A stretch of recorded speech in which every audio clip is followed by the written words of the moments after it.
It's one of the greatest success stories in space exploration. Despite traveling through space since 1977, the two Voyager probes continue their groundbreaking research mission even today. These identical twin spacecraft have now ventured beyond the boundaries of our solar system, giving us an unprecedented glimpse into the vast unknown of interstellar space. But while their achievements are nothing short of extraordinary, there's another side to their story, one that reveals the challenges of operating spacecraft that have been in service for nearly half a century. Voyager 1 in particular recently faced a serious technical issue that nearly silenced it forever. For a moment, it seemed like we might have to say a final goodbye to the legendary probe. A critical malfunction threatened to cut off communication, putting an end to its historic journey. However, NASA engineers managed to breathe new life into the aging spacecraft through an extremely risky maneuver. While this fix bought some time, the reality is that the longest-running space mission in history is slowly approaching its inevitable conclusion. Nearly 50 years in the harsh environment of space has taken its toll. Over the years, both Voyager 1 and Voyager 2 have experienced their fair share of technical troubles.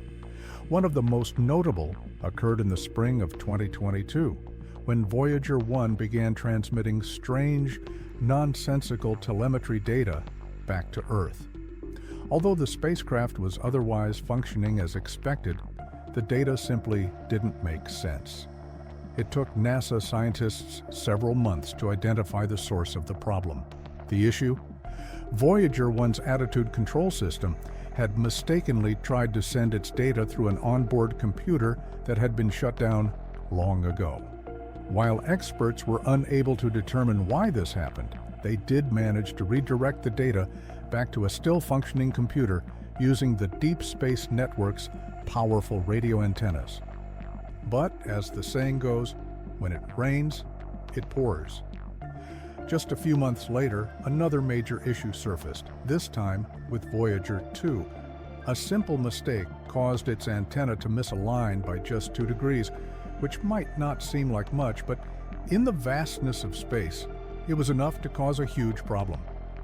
The antenna was no longer pointing toward Earth, meaning the probe's data transmissions were missing their target entirely. The only solution? An interstellar scream. Since Voyager 2 was nearly 20 billion kilometers away from Earth at the time, sending a correction command was no easy task. It took an agonizing 18.5 hours for the signal to reach the probe, and another 18.5 hours for NASA to receive a response. That meant scientists had to wait a full 37 hours to find out whether their desperate attempt had worked. When the long-awaited reply finally arrived, there was a collective sigh of relief. Voyager 2 was back in communication. The Voyager mission has always been about pushing the limits of what's possible, and time and again, NASA engineers have performed what can only be described as technical miracles to keep these aging probes alive. But even after these latest challenges were overcome, the team behind the Voyager program found themselves facing yet another set of obstacles. On November 14, 2023, Voyager 1 made headlines once again when it suddenly lost the ability to properly package and transmit its invaluable data from interstellar space to Earth. The culprit?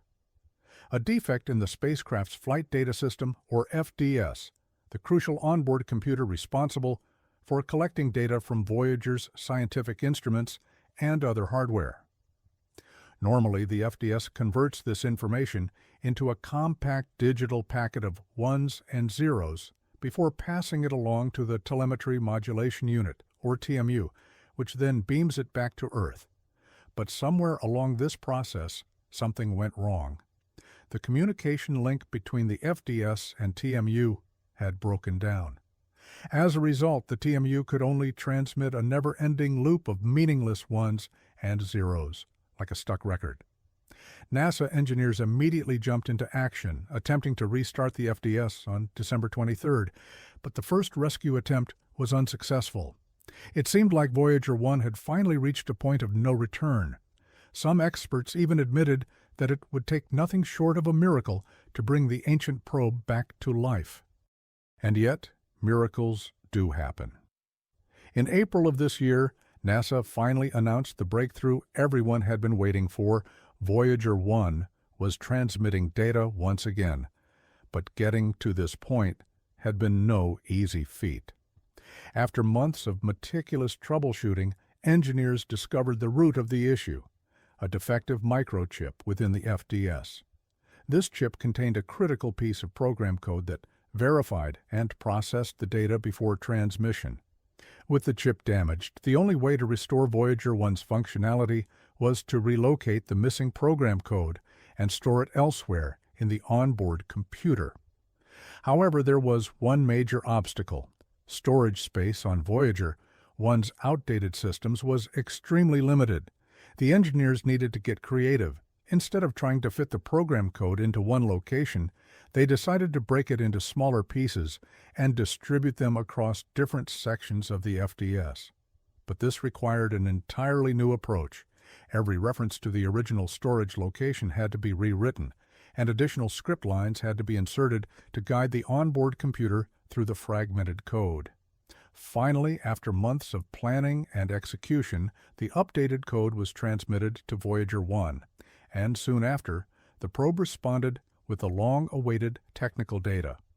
Step by step, NASA engineers continued refining the fix, and eventually Voyager 1 began transmitting scientifically valuable data from its interstellar mission once again. But while this was a major victory, NASA wasn't just focused on fixing emergencies. They were also thinking about the future. To extend the lifespan of the Voyager probes for as long as possible, the team implemented a series of energy-saving measures. One of the most notable changes was the shutdown of a backup system designed to absorb voltage fluctuations. By turning it off, NASA was able to redirect its reserved power to Voyager's scientific instruments, ensuring they remain operational for as long as possible. However, not all problems can be solved with clever workarounds.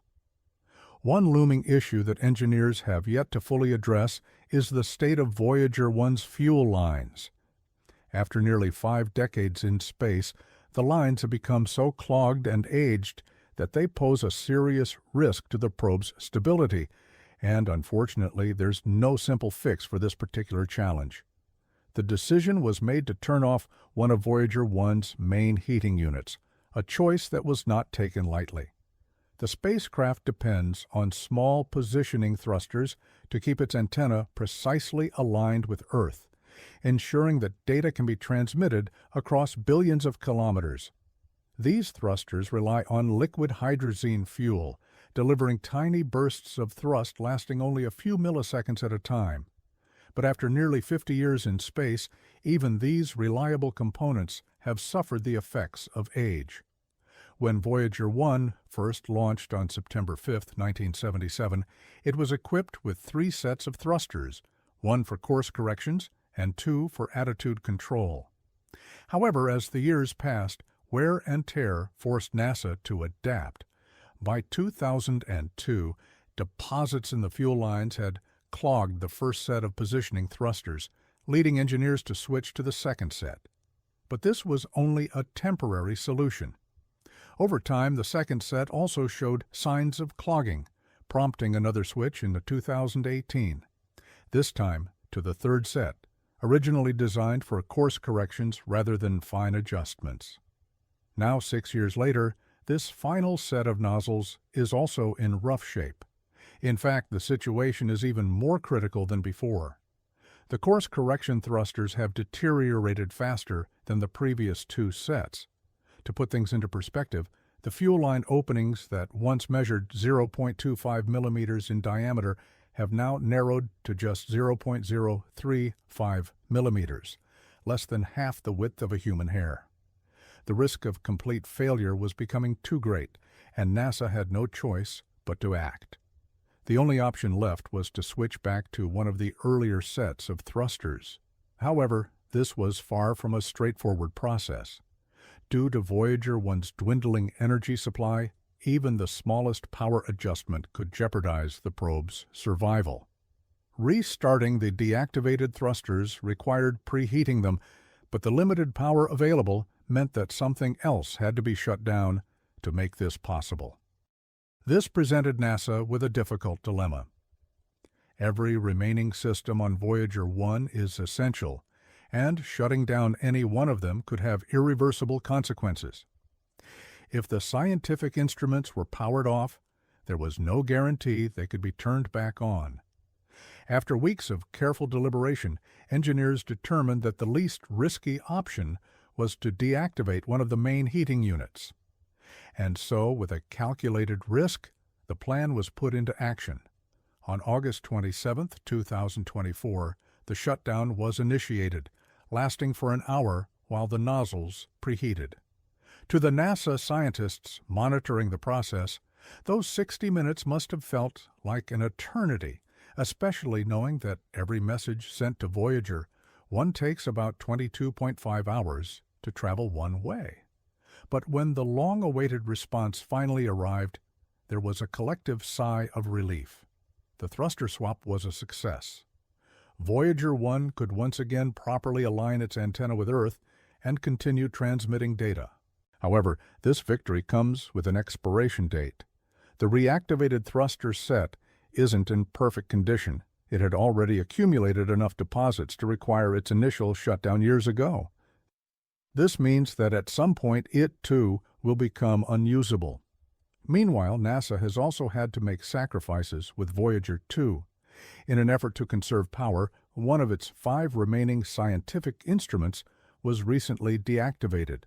Just like the previous power-saving measures, this step was necessary to extend the probe's operational lifespan. After careful consideration, scientists determined that the plasma sensor was the least critical instrument to keep running. As a result, its scientific use is now a thing of the past, but will this create significant gaps in Voyager 2's future data collection? Fortunately, the answer is no. The plasma sensor was originally designed to measure solar wind particles, meaning it was oriented toward the Sun. However, since Voyager 2 has long since entered interstellar space, the direction of plasma flow has reversed. Particles now move toward the Sun instead of away from it. This essentially rendered the plasma sensor ineffective, making its shutdown a logical choice. Luckily, Voyager 2's plasma wave subsystem remains active, ensuring that scientists can still detect plasma currents and turbulence in interstellar space. With all of these rescue operations and power-saving strategies, NASA hopes to keep both Voyager probes operational well into the 2030s.